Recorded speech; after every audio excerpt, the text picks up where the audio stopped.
we briefly spoke about career guidance for students. Along with career guidance, there is student wellness, there is mental health, and there are a couple of other challenges, especially in high school. So, what are the mechanisms in place to address them? We have a very well-structured, well-established students' well-being department in across AIC schools. So we have pastoral care teams, and we have school counselors, and we have, in fact, occupational therapists and speech pathologists, allied health services. They all work as a team to provide, to ensure the well-being of our students. Mental health is a buzzword in Australia these days, and we know that in public schools and some other schools, it is quite prevalent.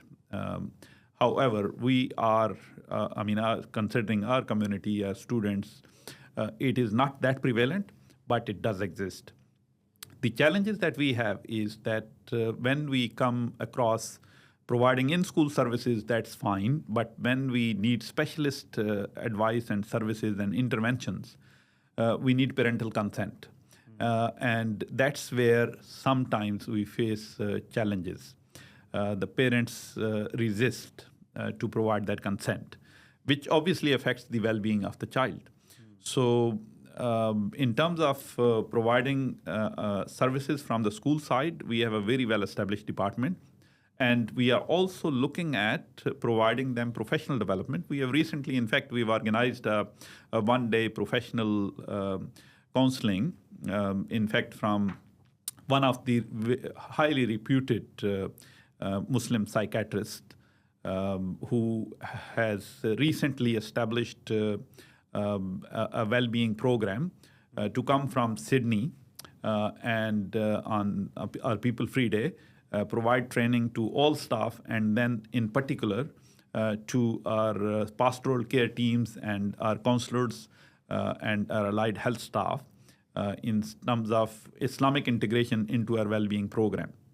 And is there a lot of resistance from the community with respect to mental wellness or how to deal with it? Historically, we had a lot of resistance, but over time, it is improving. So now we don't get too many, but there are still some parents who would resist. So the culture is changing, the perceptions are changing.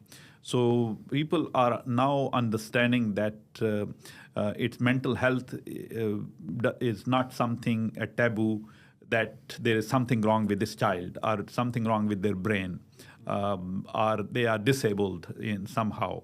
So that perception and misconceptions are changing now. So we have seen recently in the last 2-3 years a lot of improvement in terms of acceptance of the services and providing consent. But this is an ongoing process, and we'll continue educating our parents, those who resist, to ensure that the children are provided the services they need for their well-being.